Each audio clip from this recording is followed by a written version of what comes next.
This is Andy Purewal for Boxing Social in association with Betfred. Take two. Sorry about that, Liam.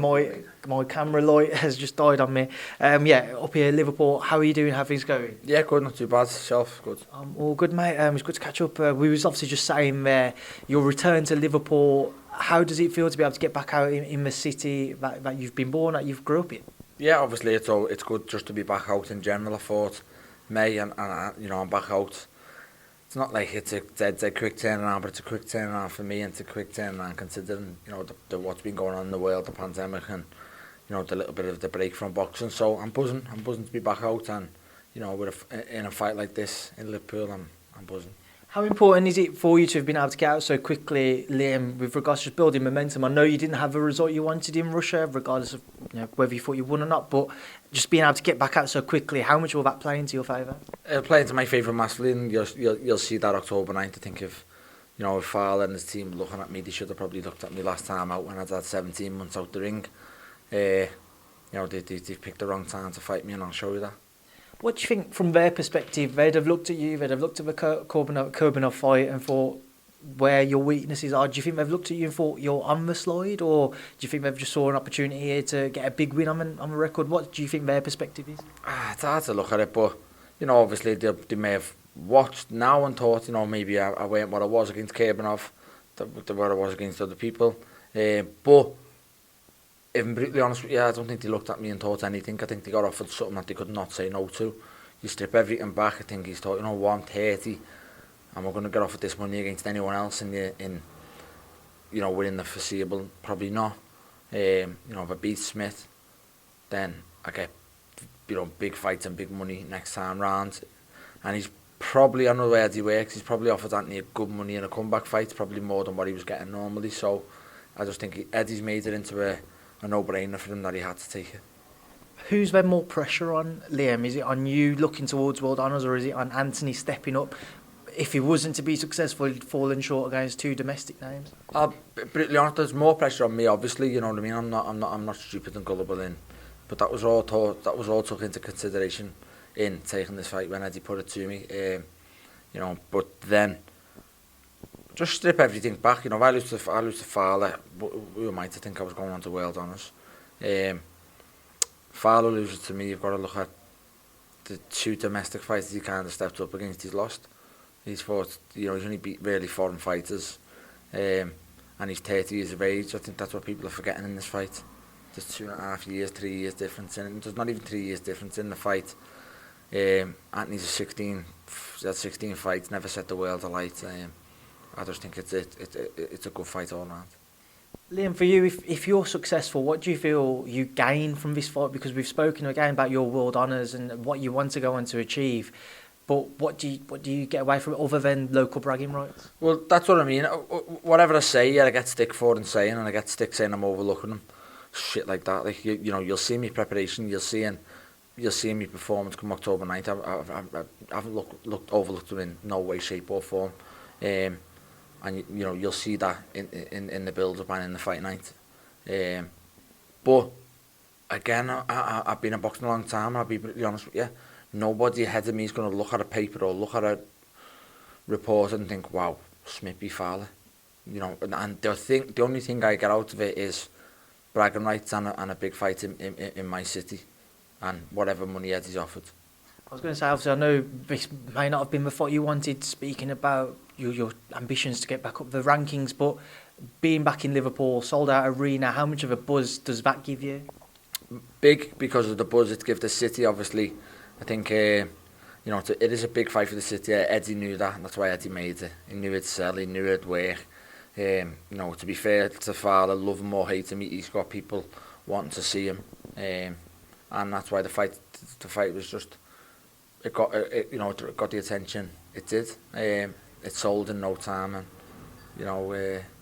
Liverpool have got a big fight on their hands.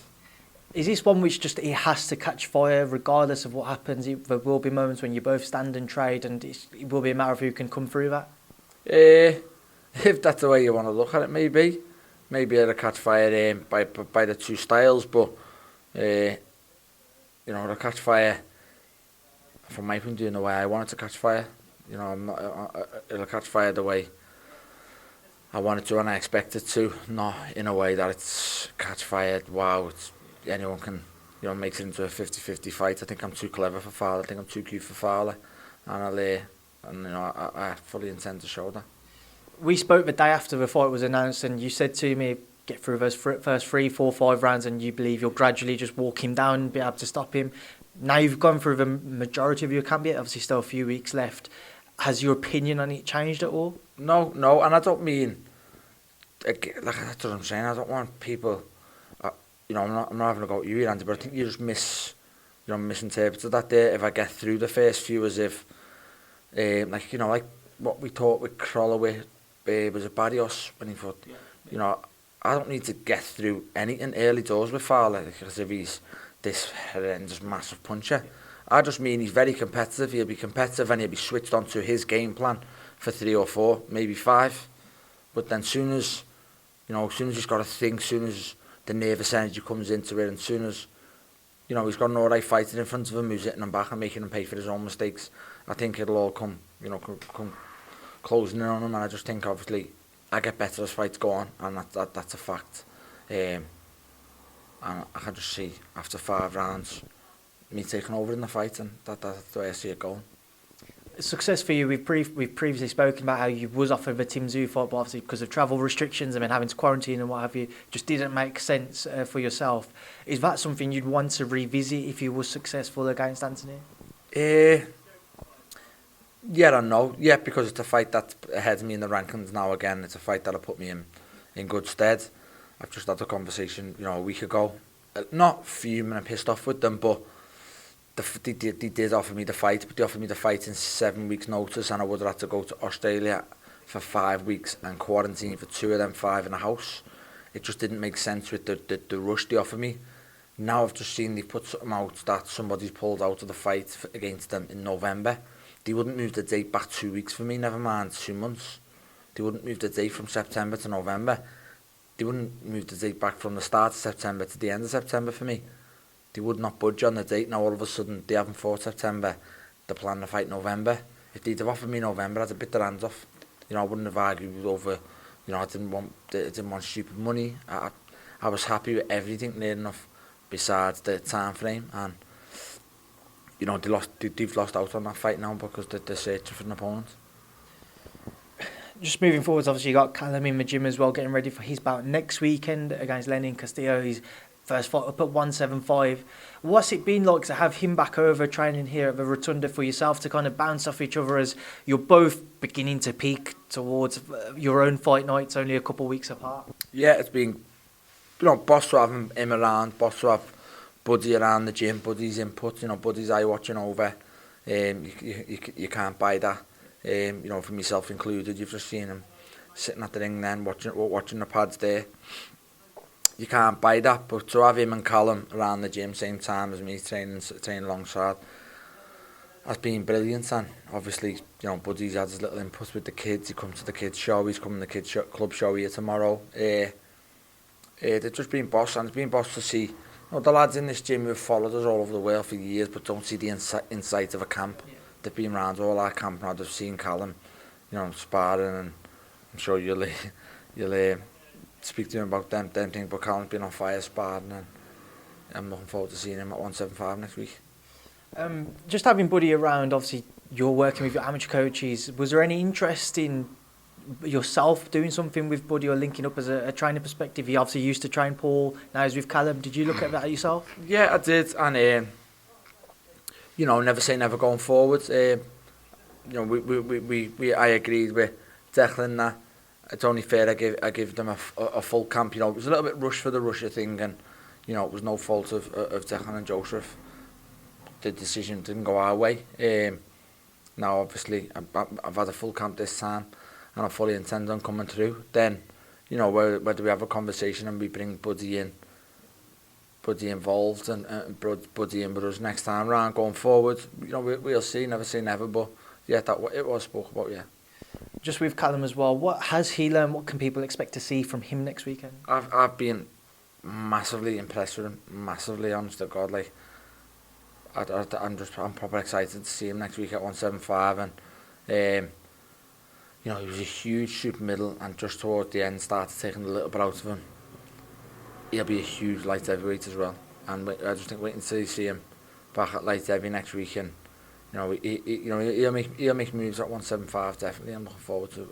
I mean, you've got Canelo planned on November 6th, and I said to Callum, let's say if Canelo came through that, if Callum had picked up a world title and Canelo was looking at 175, would he entertain a potential rematch there if Canelo was to move up? And of course, he said he was up for it. Yeah, of course. Your take? Yeah, of course. I think obviously he'd bite your hands off for another crack at it, and people will probably laugh at it because it was, you know, it was Canelo won the fight and won the fight well, but obviously I think Callum knows himself he didn't perform, so obviously from Callum's point of view that'd be Callum's, you know, insight and mindset that, you know, he knows he can be a well better fighter than that, but obviously not taking nothing away from Canelo that either. He's a class fight and you want to test yourself against the best, so Callum will probably, if that was offered at 175, I know for a fact Callum is my brother, I know he'd bite your hands off for it.